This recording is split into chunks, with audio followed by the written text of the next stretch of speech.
DM साहब को ज्ञापन देने आए थे? जी, मैं डीएम साहब के पास अपनी फरियाद लेकर के आई हूँ कि रोज प्रतिदिन मुझे मानसिक रूप से टार्चर किया जा रहा है। मेरे परिवार के खिलाफ में षड्यंत्र रचा जा रहा है, मेरे खिलाफ में षड्यंत्र रचा जा रहा है। और ये षड्यंत्र के सूत्रधार जो है वो आदरणीय हमारे पूर्व सांसद सुब्रत पाठक जी, जिन्होंने हमारे गेस्ट हाउस को लेकर के हमें ये कहा कि हम भूमाफिया हैं। मैं आप सब लोगों को ये बात को अवगत करा देती हूँ कि हमारी जितनी भी जमीनें हैं 35-40 बीघे से ज्यादा जमीन नहीं, और जिसमें हम मेरे खुद के नाम पे सिर्फ 3 बीघे जमीन है। और 3 बीघे जमीन वाली महिला कैसे भूमाफिया हो सकती है? और 35-40 बीघे की जमीन में हम मेरे ससुर साहब, मेरी सासू माँ, मेरे हस्बैंड और मेरे देवर देवरानी 6 लोग आते हैं। इतनी सी जमीन में कैसे लोग भूमाफिया हो जाते हैं? जो ये बड़ा उससे कह रहे हैं कि चपुन्ना के भूमाफिया। और रही बात मेरे गेस्ट हाउस की, राधा रानी गेस्ट हाउस की, तो आज इन्हें ये पर लग रहा है कि वो हमने सरकारी भूमि में बनाया है, अवैध जमीन पे कब्जा किया है।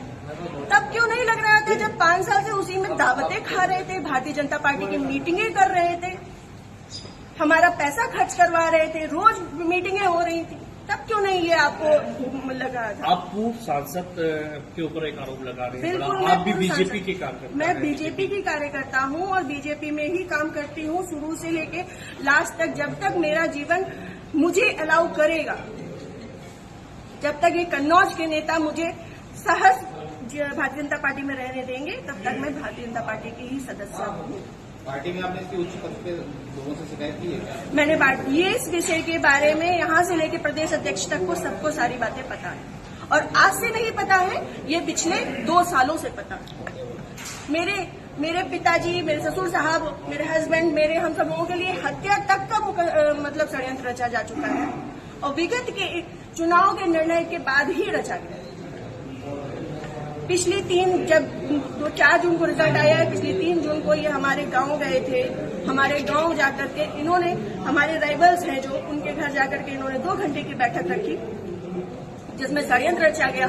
और उसके बाद ही उसी दिन इनके एक प्रमुख कार्यकर्ता कहिए, चमचे कहिए, कुछ भी कहिए, वो जीतू त्रिपाठी, उन्होंने मेरे ससुर साहब को फोन किया, जिसकी मैं रिकॉर्डिंग आप सबको भेजूंगी और चाहूंगी कि मीडिया में आप चलाएं। उन्होंने मेरे ससुर साहब को धमकी दी कि अगर चपुन्ना चुनाव नहीं जीता तो आपको 4 तारीख के बाद देख लिया जाएगा। उसके बाद से ये सारा षड्यंत्र रचा है। क्या चुनाव हरवाने में आपका भी इसलिए जाता है? मैं भारतीय जनता पार्टी, इस तरीके से वो आरोप लगा रहे हैं क्या? वो कुछ भी कहे, वो तो ये भी कह रहे हैं कि भाई नेहा त्रिपाठी ने 20 लाख रुपए ले लिए थे सपा से। वो तो उनका मुंह है, कुछ भी कह सकते हैं। पर मैं भारतीय जनता पार्टी की कार्यकर्ता हूँ और सभी लोग सोशल मीडिया जानते हैं, चलाते हैं, सभी लोग मेरी आईडी में देख सकते हैं कि मैंने किस तरीके से काम किया है। मैं सुब्रत पाठक के लिए काम नहीं करती, मैं भारतीय जनता पार्टी के लिए काम करती हूँ। आपने प्रशासन और पुलिस से शिकायत की? जी, मैंने पिछली 25 तारीख को प्रशासन पुलिस से शिकायत की थी, जिसमें सीओजी की टीम गठित है और अभी तक कोई भी पकड़ा नहीं गया। क्या मानती है पुलिस, प्रशासन और पुलिस दोनों कार्रवाई करना है?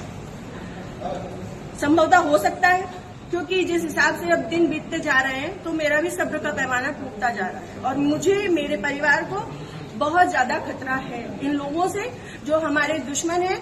चूंकि सुब्रत पाठक जी ने, हमारे जो राइवल्स हैं, सभी आजीवन कारावास के मुजरिम हैं। सभी आजीवन कारावास के मुजरिम हैं। मैंने इसमें लिख के भी दिया है, संदीप तिवारी, प्रदीप तिवारी, मनोज अग्निहोत्री, ये बलात्कारी केस के और आजीवन कारावास, गैंगस्टर, इन पे सब तरीके की धाराएं लग चुकी हैं इनमें, ऐसे लोगों के साथ में। और जिसको इन्होंने हम लोगों की सुपारी दी है, अखिलेश यादव उर्फ छक्की, वो इनके, हाँ, यहाँ ठटिया का ही निवासी है, गांव झहुआ, वो इन लोगों के साथ में, सुब्रत पाठक के साथ में भी जेल में रहा है और इन लोगों के साथ में भी जेल में रहा है और अभी फरार है। और इन लोगों की मोटरसाइकिल भी उनके पास है, अभी तक वो भी बरामद नहीं है। ये लोग सिर्फ मेरा मानसिक, शारीरिक और चारित्रिक शोषण करते आ रहे हैं 2 साल से। मैं 3 साल से मैं बहुत ज्यादा परेशान हो चुकी हूँ। अब ये चीजें नहीं होंगी। आज आपने जिलाधिकारी से बातचीत की, क्या उन्होंने आश्वासन दिया? उन्होंने मुझे पूर्ण आश्वासन दिया है कि इस पे निष्पक्ष जांच होगी, क्योंकि हमारे पास रिकॉर्ड्स भी हैं, हमारे पास सबूत भी हैं और बहुत सारी चीजों के सबूत हैं। समय आने पे मैं वो सब आपके सामने रखूंगी। जिले में जो भी भ्रष्टाचार हो रहा है, जो जिला पंचायत में भ्रष्टाचार हो रहा है, जो ब्लॉक प्रमुख में भ्रष्टाचार हो रहा है, ब्लॉक में भ्रष्टाचार हो रहा है, वो सारी चीजें मैं आप सब लोगों के सामने रखूंगी। अगर आपकी सुनवाई आज नहीं होती तो आगे क्या कदम उठाएंगे आप? मैं आप लोगों का सहारा लूंगी और आप लोगों का सहयोग, मुझे पूर्ण विश्वास है कि मेरे साथ हमेशा रहेगा और मैं इस पे अपनी अंतिम सांस तक अब फ्रंट के पैमाने में आकर के लड़ूंगी।